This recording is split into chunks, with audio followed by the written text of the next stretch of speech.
Ahora, para todos los que no me conocen, mi nombre es Dallas Bergen, soy el director de CrossNet, Ministerios CrossNet, y trabajamos en unidad con la iglesia Park Day. Es un privilegio compartir con ustedes en esta mañana. Si ustedes tienen preguntas, yo les animo a que las anoten y yo estoy seguro que muchas de las preguntas que van a surgir van a ser contestadas a lo largo de estas 4 sesiones de enseñanza en la que voy a estar. Tengo muchos diagramas que se van a estar proyectando en el PowerPoint y le doy gracias a Dios por esto y gracias también a Rob que me ayudó y Daryl que me están ayudando para que este PowerPoint funcione bien.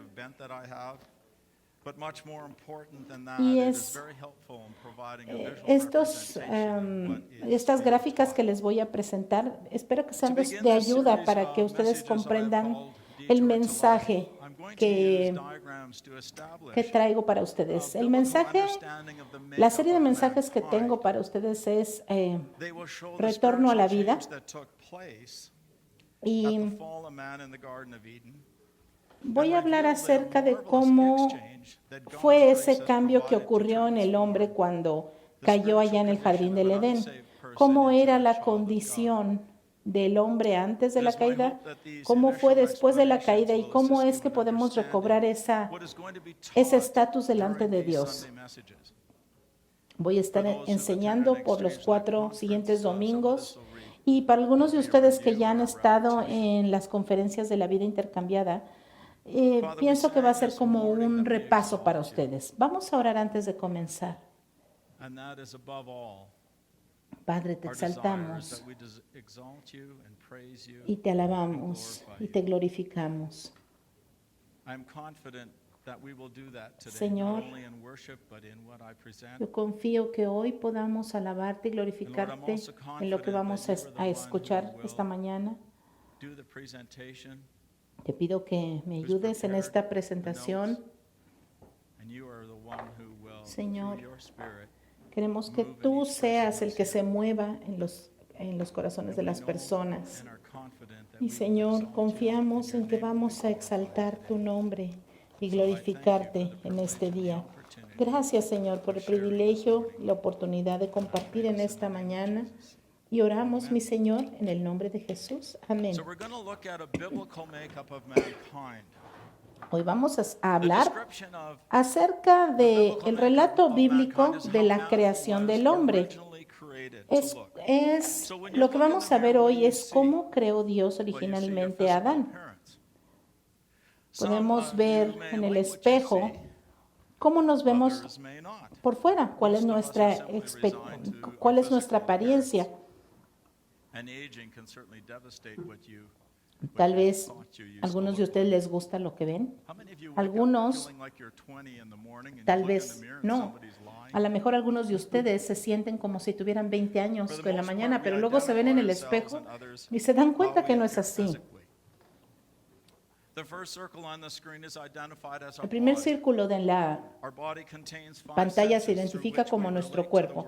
Nuestro cuerpo contiene 5 sentidos: el olfato, la vista, el tacto, el gusto, el oído. Nos ayudan para que nuestros cerebros procesen lo que están viendo, lo que están recibiendo del exterior. Nuestro cerebro es como una computadora. Ahora, esta parte de nuestro cuerpo, lo que todos los demás perciben, no es todo lo que conforma nuestro ser humano. También tenemos un alma. El alma es el aspecto de nuestra humanidad que no se ve a simple vista y contiene la mente, la voluntad, las emociones, pero no debe de confundirse con la última y más importante parte de nuestra humanidad, que es nuestro espíritu. El espíritu es lo que somos. Dios es un ser espiritual y por esa razón Dios nos creó a su imagen y por eso es que nosotros tenemos una esencia espiritual. La esencia espiritual es lo que hace al ser humano una cosa única en la creación, porque nosotros podemos tener la capacidad de relacionarnos con Dios y tener comunión con Él. Dios nos identifica como una esencia espiritual, básicamente. En 1 Tesalonicenses 5:23 habla acerca de esta verdad. Dice, y el mismo Dios de paz les santifique por completo, que todo vuestro ser, espíritu, alma y cuerpo sea guardado sin mancha en la venida de nuestro Señor Jesucristo. La vida de Dios en el Espíritu fue originalmente designada para gobernar el alma y es expresada por nuestra humanidad porque nosotros cambiamos en el jardín del Edén. Hebreos 4:12 dice que la palabra de Dios es viva y eficaz y más penetrante que toda espada de dos filos, penetra hasta partir del alma y el espíritu, las coyunturas y los tuétanos y discierne los pensamientos y las intenciones del corazón. La palabra de Dios determina la condición espiritual del hombre. El hombre, el ser humano, nace con un cuerpo y un alma intactas, pero a causa del pecado de Adán, fuimos separados de Dios. Nosotros podemos ver en este diagrama que el espíritu y el alma permanecen intactos, pero por el pecado, nuestro espíritu fue separado de Dios. En Romanos 3:23 dice que todos hemos pecado y estamos lejos de la gloria de Dios, separados de la gloria de Dios.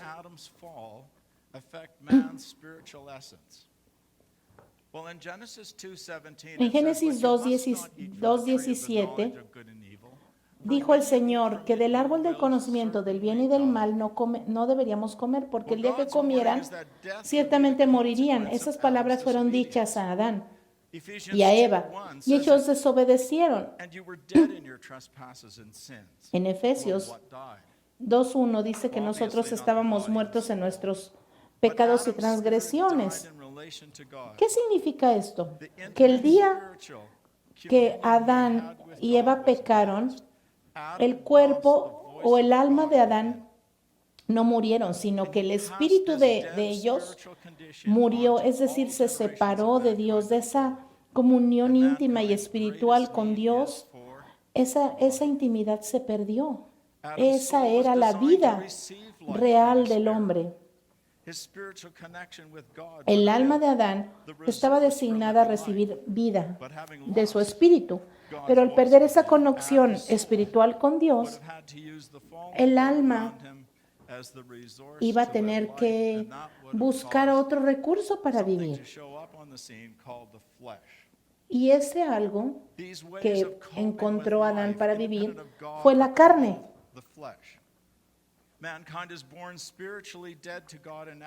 El ser humano ha nacido separado de Dios y es una condición con la cual todos nacimos.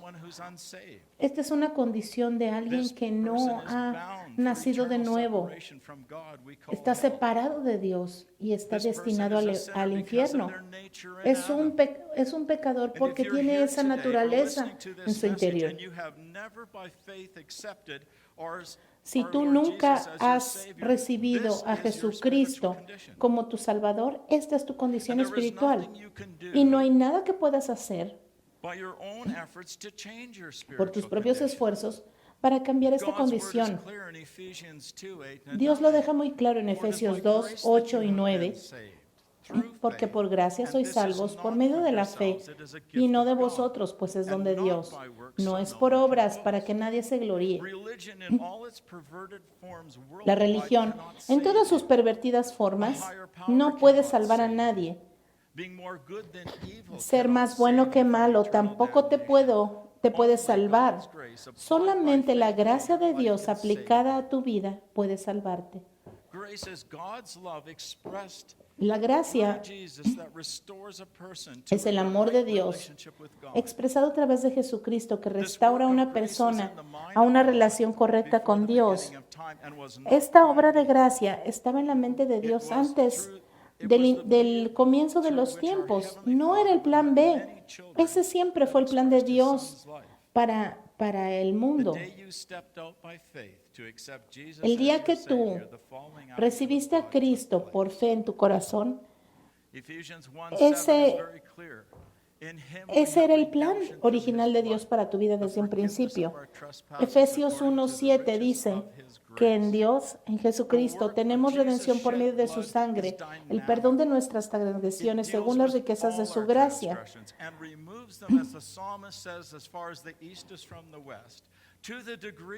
En la obra de redención de Jesús, Dios removió todos nuestros pecados, como dice el salmista.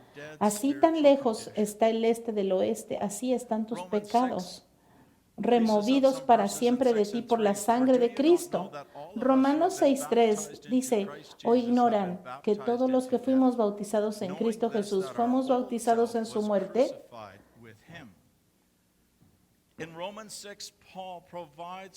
En este versículo vemos un intercambio que Jesucristo hizo por nosotros en el Calvario. Jesucristo estuvo allí en la cruz y nosotros, los que hemos recibido ese sacrificio, hemos intercambiado aquel pago por la vida. Esto significa que nuestra condición espiritual que estaba muerta se unió a Cristo. Cuando Él murió, nuestro espíritu también murió allí. En Romanos 5:10 oímos lo que Dios ha hecho. Nosotros éramos antes enemigos de Dios y fuimos reconciliados con Dios. ¿Qué es lo que sucedió? Pues los pecados fueron removidos de nosotros porque nosotros los pusimos en Cristo y Cristo se llevó nuestros pecados en su muerte. Juan el Bautista decía, he aquí el Cordero de Dios que quita el pecado del mundo.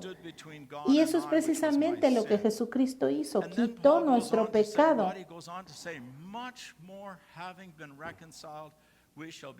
Pablo lo explica muy bien en Romanos diciendo que nosotros hemos sido reconciliados con Dios, es decir, Dios nos dio una vida nueva. Esta obra de Jesucristo provee todos los medios para que nosotros tengamos un nuevo espíritu. Hemos sido llenos de esta vida eterna de Jesucristo. Fue el poder de Dios el que resucitó a su Hijo de la muerte, que nos da el poder para tener una nueva vida en Cristo. Nosotros tenemos una nueva identidad. La voz de Dios ha sido restaurada en nuestro corazón. Y ahora, por la obra de Dios, nosotros tenemos la gracia que nos puede salvar y provee para nosotros todo lo que necesitamos y sobre todo lo que más necesitamos, que es la vida. Si nunca has orado para aceptar a Cristo como su Salvador, yo te animo a que lo hagas hoy. Este paso de fe simple no es fácil, pero es simple. Juan 1:12 dice, pero a todos los que le recibieron, a los que creen en su nombre, les dio derecho de ser hijos de Dios. Creer en el Señor Jesucristo y en su obra es todo lo que se requiere para que Dios remueva tu pecado y te dé una vida eterna. Su amor fue proclamado en Juan 3:16, porque de tal manera amó Dios al mundo que dio a su Hijo unigénito para que todo aquel que en él cree no se pierda, mas tenga vida eterna. Dios le ha dado al creyente una vida eterna, una vida que no tiene principio o fin. Y solo hay una sola fuente de vida. En Juan 14:6, Jesús dice que Él es la única fuente de vida, cuando dijo, yo soy el camino, la verdad y la vida.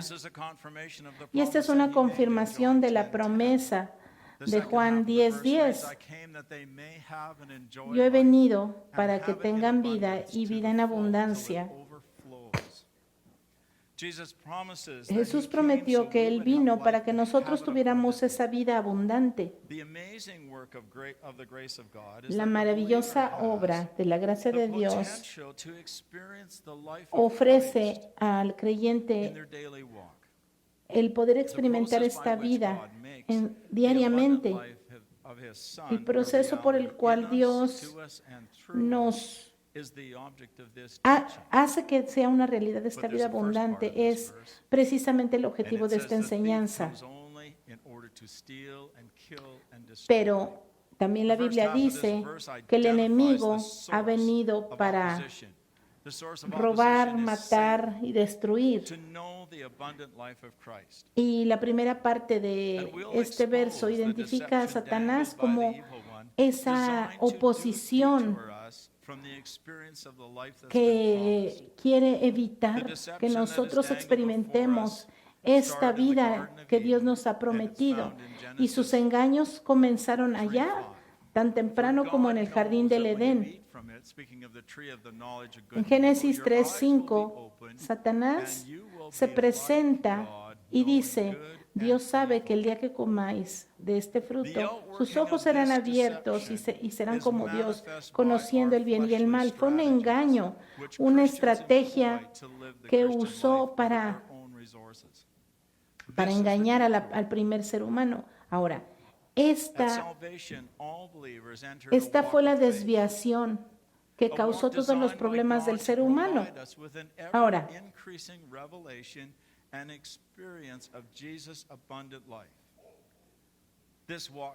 Dios quiere que nosotros caminemos en la vida del Señor. Es un andar que encontramos en la Biblia con los términos también de sufrimiento, de quebrantamiento, de rendirse y de vivir la vida que Dios tiene para nosotros. Ahora, este caminar del creyente es un caminar de progreso, de ir progresando en la vida de la fe. Ahora, déjenme decirles algo muy importante. Este no es un método o una fórmula, una receta que debes de emplear para tener una vida exitosa. No.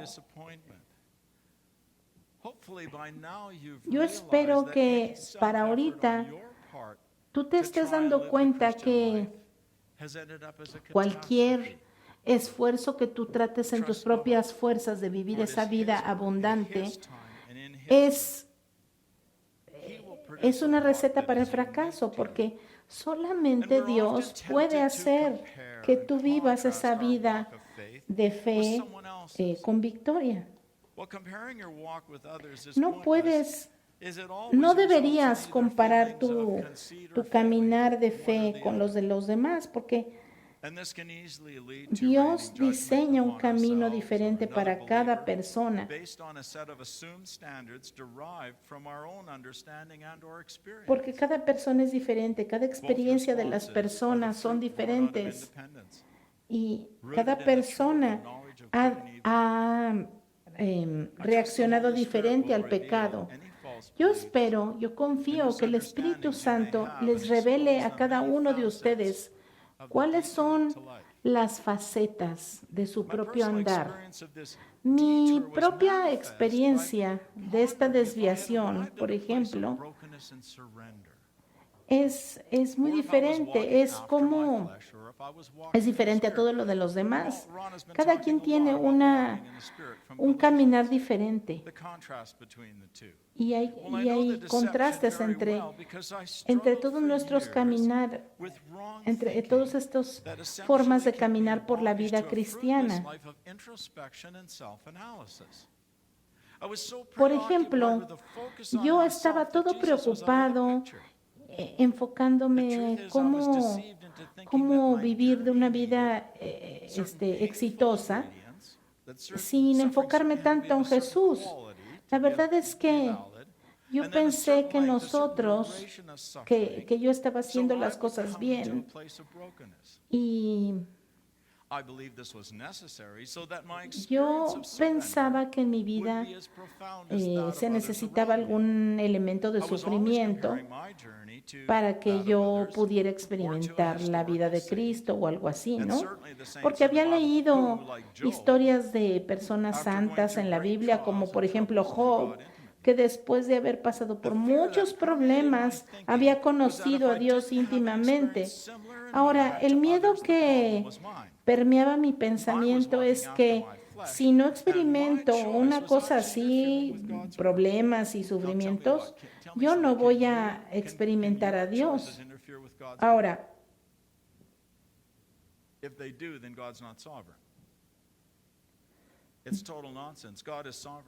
Dios es soberano y Él está en control de todas las cosas que nosotros vivimos, sin importar lo que nosotros hagamos. Dios siempre está en control de nosotros. Ahora, yo espero que a través de esta enseñanza ustedes puedan entender que cada persona tiene un camino diferente y que esta enseñanza se puede usar para los diferentes contextos de todas las personas. Voy a ir explicando algunos de los términos para que ustedes entiendan y puedan aplicarlo a sus vidas. Vamos, por favor, a 1 Tesalonicenses 5:23. Y el mismo Dios de paz les santifique por completo, que todo vuestro ser, tanto espíritu como alma y cuerpo, sean guardados sin mancha en la venida de nuestro Señor Jesucristo. Nuestro espíritu es el aspecto de nuestra humanidad que ha sido regenerado con la vida eterna. Esa es la fuente de nuestra verdadera identidad. Y nuestra condición espiritual determina nuestra relación con Dios. Dios nos identifica como un espíritu que tiene una mente y un cuerpo. ¿Y cuál es la condición de nuestro espíritu? 1 Corintios 6:17 dice: el que se une con el Señor, un solo espíritu es. La esencia de quién somos se encuentra en nuestra unión espiritual con Cristo. Esta unión nos hace uno con Él. Así que por eso es que somos hijos de Dios y poseemos el mismo ADN espiritual. Es la naturaleza divina aplicada a nuestras vidas. Colosenses 1:27 dice: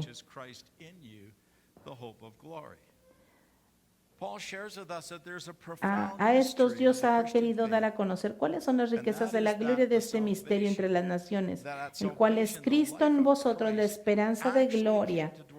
Este es un misterio que por fe abrazamos. Jesús es espíritu y por eso su vida reside en nuestro espíritu. Y es un misterio realmente que nosotros no podemos entender, pero lo entendemos por fe. Y nuestra fe debe sobrepasar cualquier entendimiento. Nosotros somos seres espirituales que reflejamos la imagen de Dios. Hemos sido creados por Dios. Hemos sido diseñados por Dios para que podamos comunicarnos con Él a nivel espiritual. Segunda de Corintios 5:17 dice que si alguno está en Cristo, nueva criatura es. Las cosas viejas pasaron y todas son hechas nuevas. Somos una nueva creación en Jesús.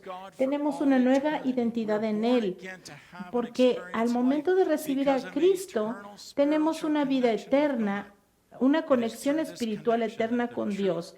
Y es a través de esta conexión que nuestra identidad en Cristo se expresa a nuestra alma. El autor A.W. Tozer, en su libro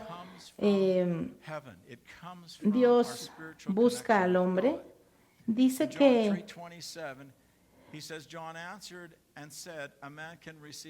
el hombre no puede recibir nada a menos que lo haya recibido del cielo. Y eso significa que nosotros tenemos una conexión con Dios. Él nos dice que hay una verdad que nunca la vamos a poder entender por el intelecto, porque el intelecto no puede entenderlo. Es decir, el intelecto no puede entender el espíritu, las cosas de la fe. Cuando el espíritu ilumina el corazón, entonces Dios hace que nosotros podamos comprender las cosas del espíritu.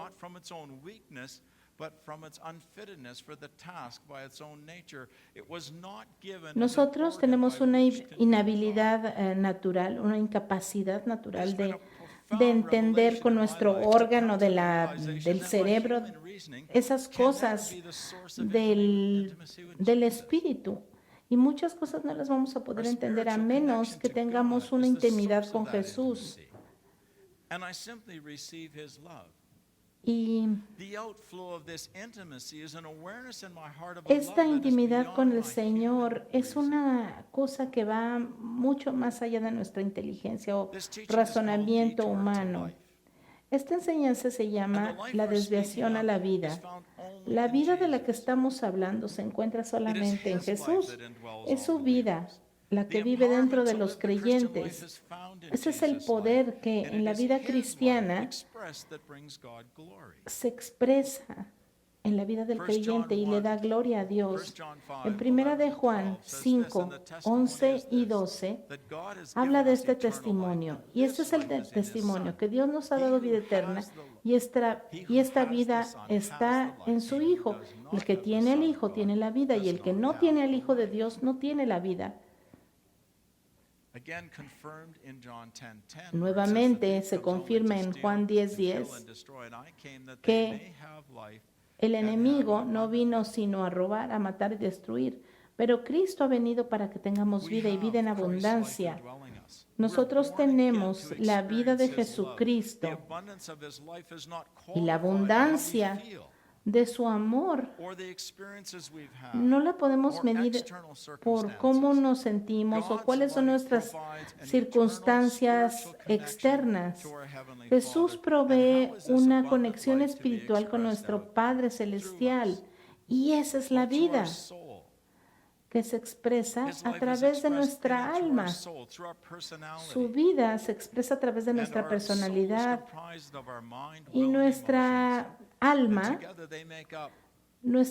se compone de nuestra mente y es algo único para cada persona. Cada quien tiene una alma diferente. Ahora, por ejemplo, ¿cómo se sentían hoy en la mañana? ¿Tenían ganas de venir a la iglesia? ¿Ese era el verdadero deseo de su corazón? Bueno, miren, por ejemplo,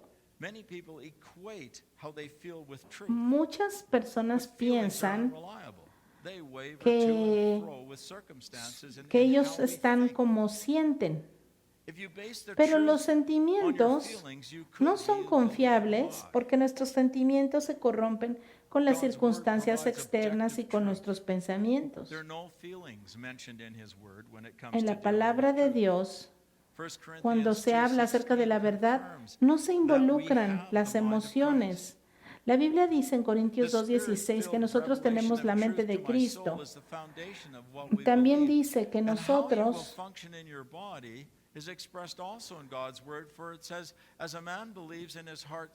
que como nosotros somos en nuestro corazón, así somos. Eso lo dice en Proverbios 23:7. Así que en realidad nosotros podemos escoger lo que somos basados en lo que Dios nos ha hecho ser. El Señor nos ha dado la vida de Cristo y nosotros podemos escoger cómo somos. Dios nos ha diseñado para que nosotros nos alimentemos del Espíritu. El Señor nos ha diseñado diferentes. Hay algunas personas que son pensadoras, otras que son hacedoras, otras que son personas que solamente sienten. Son emocionales. Ahora, tu personalidad es una combinación de lo que Dios nos ha dado y da una expresión única de cómo se transmite la vida de Cristo a los demás. Ahora, en la Biblia se habla acerca del corazón y se usa para describir un aspecto de la humanidad unas 800 veces en la Biblia. Ahora, nuestro corazón no es lo mismo que nuestra alma o nuestro espíritu, sino que cuando la Biblia habla del corazón, es como un reflejo de lo que pensamos, de nuestras motivaciones, de nuestra voluntad y también cómo sentimos en nuestras emociones. Nuestro corazón es nuestro espíritu y nuestra alma en unión, expresando un corazón por Dios.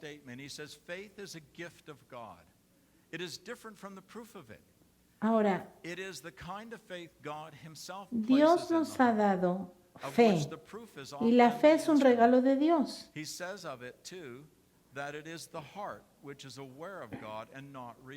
La fe es percibida por el corazón, no por la razón. Juan 10:10 empieza diciendo que el enemigo vino solo para, o el ladrón vino solo para robar, matar y destruir. Nosotros hemos reconocido que este ladrón es Satanás. Pero ¿en qué manera él viene a robar, a matar y a destruir? Bueno, él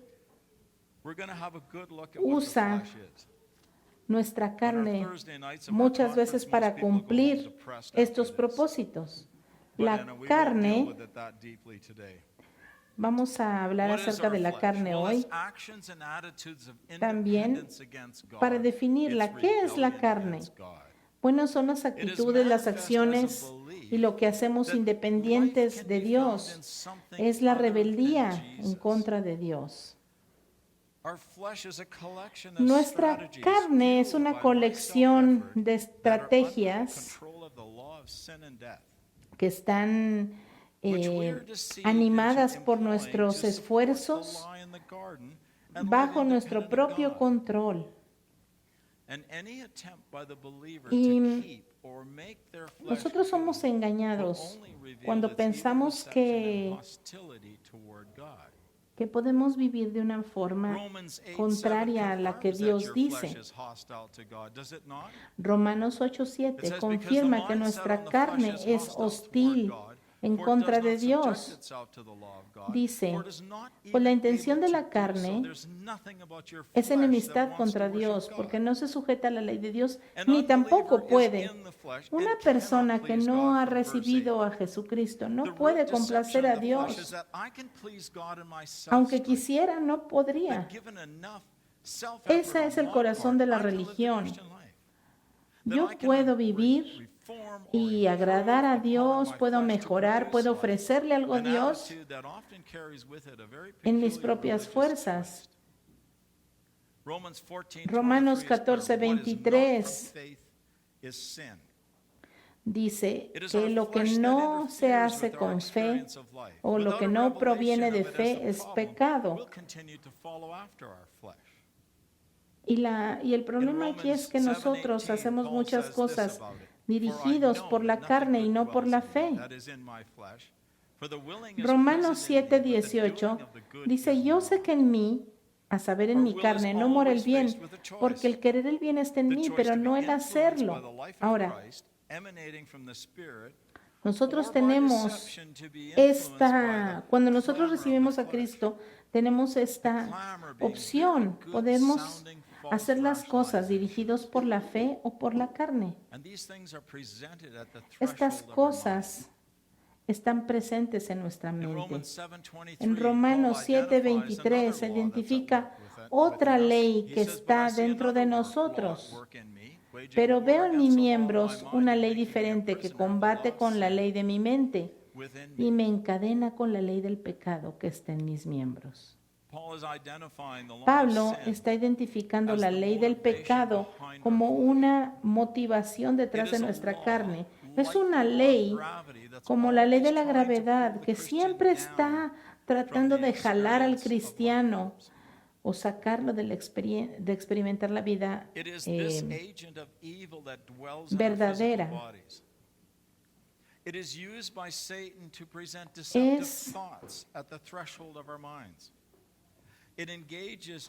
Esto es lo que usa Satanás para presentarnos estos pensamientos engañosos en nuestras mentes y que cada persona responde de una forma diferente a estas estrategias carnales. Porque mi condición espiritual es mi verdadera fuente y los engaños de Satanás muchas veces son muy difíciles de identificar. Entonces, por eso es que nosotros tenemos que depender del Espíritu Santo para que nos revele los engaños de la ley del pecado. Dios nos ha amado tanto que Él siempre está tratando de revelar nuestra carne a nosotros. Ahora, con toda confianza, yo les puedo decir que como cristiano, tu carne no es la personalidad que Dios te dio o el nuevo corazón o tu nueva identidad. El amor es el fundamento del carácter de Dios. En Efesios 3:19 dice, y de conocer el amor de Dios que sobrepasa todo conocimiento, para que así sean llenos de toda la plenitud de Dios. ¿No creen que es muy interesante cómo este conocimiento sobrepasa todo entendimiento? Esta es una unión íntima, así como por ejemplo la unión entre un esposo y una esposa. Así es la unión de Cristo con esas personas que le han recibido en su corazón. En Efesios 2:4 dice que Dios, que es rico en misericordia, a causa de su gran amor con que nos amó, Él nos dio vida juntamente con Cristo. En Romanos 5:8 dice que Él demuestra su amor en que aún que éramos pecadores, Él murió por nosotros. Su amor está escrito en la sangre de Cristo. Fuimos amados incondicionalmente por nuestro Padre Celestial. Y el deseo de nuestro corazón es conocer cuál es ese amor. Porque muchas veces ese amor está más allá de nuestra comprensión, nuestro razonamiento humano. Batalla para entender ese amor de Dios. Es solo por el Espíritu Santo, por su revelación, que podemos entender cuál es el amor de Dios.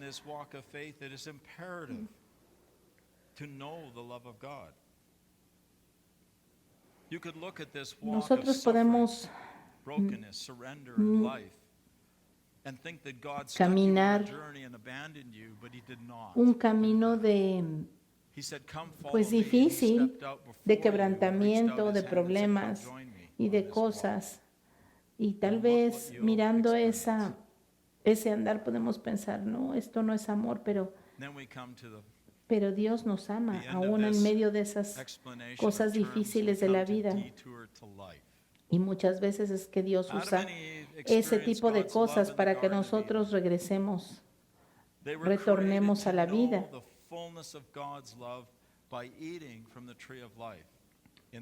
Adán y Eva decidieron atender a los engaños de la serpiente.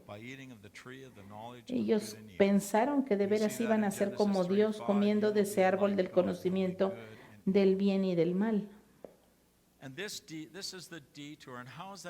Y esta es la desviación. ¿Y cómo se manifiesta esta desviación? Bueno,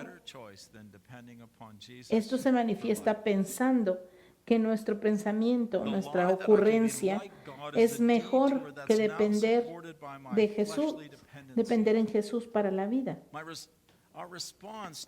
Ahora nuestra respuesta de dependencia a Dios se ve diferente en cada persona.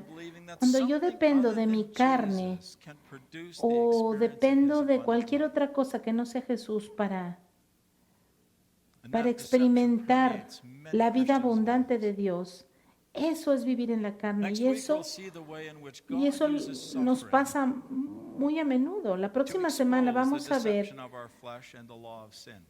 lo que muchas veces Dios usa para exponer el engaño de nuestra carne y la ley del pecado en nuestra vida. Muchas veces Dios revela a través de las circunstancias de sufrimiento en nuestra vida estos engaños. Y no importa por qué estés pasando en tu vida, Dios es bueno, Dios es fiel. Y yo espero que tú puedas abrazar estas verdades. Esta es la parte 1 de nuestra enseñanza. Vamos a orar para terminar. Padre, yo sé que muchas de estas cosas están más allá de nuestra comprensión. Muchas veces nosotros no podemos entender las cosas, pero Señor, yo sé que no hay nada más grande que el amor que tú tienes para nosotros. Señor, cada uno de los que están aquí pensando que son hijos tuyos, yo sé, Señor, que si tú eres su Padre, tú te complaces en ellos. Señor, ayúdanos para que podamos continuar nuestro estudio la próxima semana. Señor, vamos a estudiar acerca del sufrimiento y yo sé que a veces el sufrimiento no es algo que nos guste, pero yo sé que en tu reino es una herramienta efectiva para atraer nuestra atención hacia ti. Señor, te doy gracias por la oportunidad de exaltarte y darte gloria y honra y alabanza. Señor, te pido que tú nos bendigas y nos ayudes a ver lo que tienes para nosotros la próxima semana. En el nombre de Jesús. Amén.